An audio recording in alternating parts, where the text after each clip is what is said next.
Evening everyone. So as I said in an earlier video, if you've watched it, this is a video about the prevention of resource guarding. Now, just before we go any further, if you have a dog that already resource guards, then you're going to need some sort of behaviour corrective work on that dog. This is solely a routine and exercises, if you like, that I do with my dogs from being a puppy that prevent resource guarding from emanating. Resource guarding, if you're not aware exactly what that is a dog displaying an aggressive reaction to the thought of or the act of something it holds in high value being taken from it. So we've all seen the dogs that growl when people go near them when they eat. We are going to work around food in this video because that is the most common thing. But it can be anything. It can be a particular toy, toys in general, chews. It can be a place like the settee. It can be a person. Dogs will resource guard what they hold the most precious to them, and that can be a person. It can cause some problems in home environments.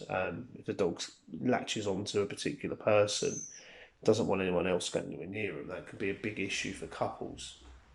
But this is going to be about food because it's the most common one. And again, just reiterate: do not do, particularly when I show you when she's eating, things that I will do with Sasha. She's an 8-month-old Rottweiler puppy. Do not do those things to a dog that already is displaying resource guarding. You need to get in touch with me or another behaviourist, and we need to come and show you how to stop them from doing it. If you do what I'm about to do and show you with a dog who is already a resource guarder, you will get bitten. 100% you will get bitten. Sasha doesn't resource guard because I've done this with her. So it's, like I said, it's about being proactive and stopping it from becoming a problem in the first place.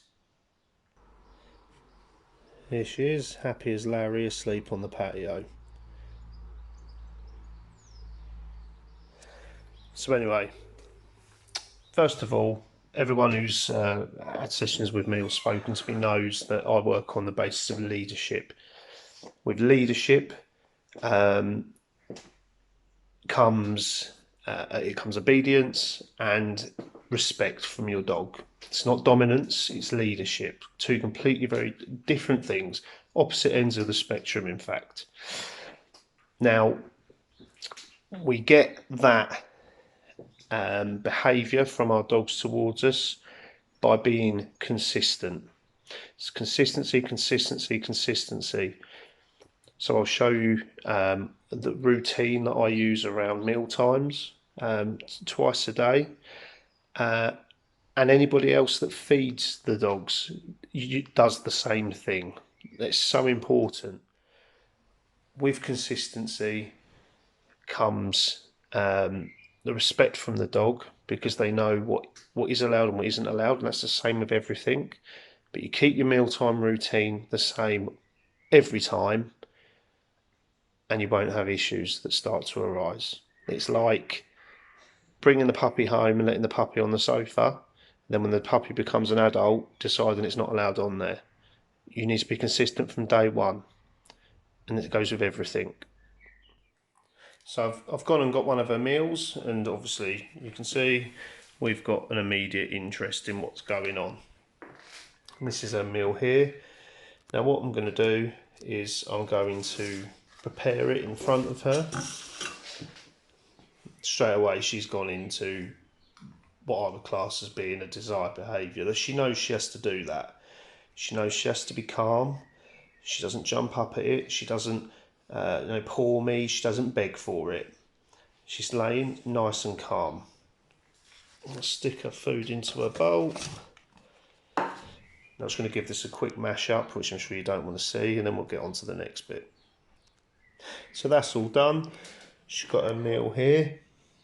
Lovely raw meal. Not going to go into that too much. You know how I feel about that. So what we're going to do now is I'm going to leave it there, and that food is just there, and she's, you know, probably half a metre away from it. And what we're going to be doing here is, now she's obviously not going to jump up at it. She's not going to take it. He knows it's going to be his meal time soon as well, so that's why he's sniffing around. She's not going to take it because she knows that she's not allowed to, and that's come from a consistent way of feeding her every meal time. I'm going to leave that there for about 5 minutes. She doesn't touch it.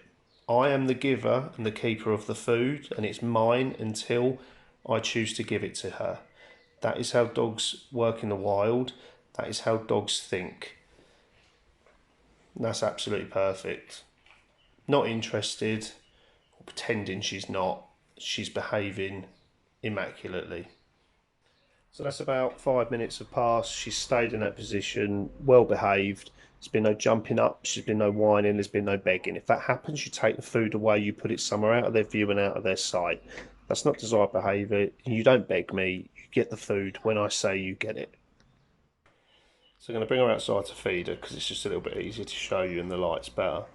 So we're going to take her over there. Come on. She's nice and calm. And I'm just going to put the food down there. Wait.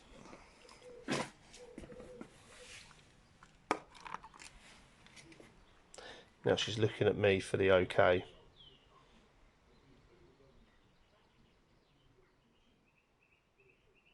She's not having it till she looks. Good. Just get rid of that leaf. I cut the hedge earlier. So, like I said, if you've got a dog that already resource guards, the next thing I don't want you to do, because you'll get bitten. So what you'll notice is I'm very close to her. There's no reaction from her at all. This is about the sort of distance you're likely to get a reaction from a dog that resource guards, and I'll probably just start off with a growl. So remember, we're being proactive in stopping it from occurring in the first place. So what I'm going to do now is I'm going to take her food from her. Again, don't do that to a dog that is a resource guarder. But this is something you can do to be proactive to stop it from occurring. So I'm just going to come over. Sasha, wait.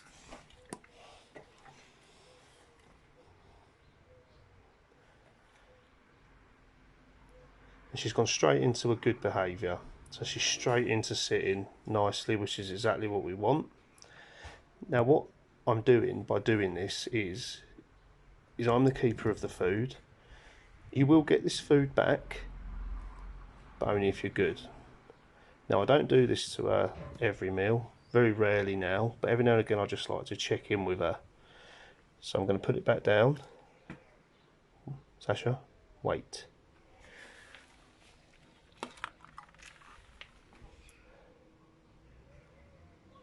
Good girl.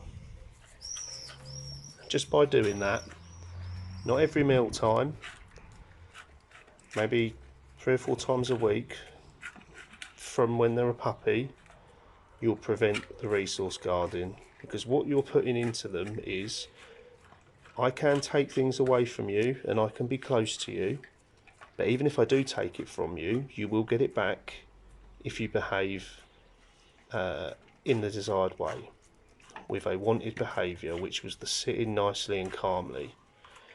If you do this, you'll be well on your way to preventing your dog from becoming a resource guarder. Thanks for watching.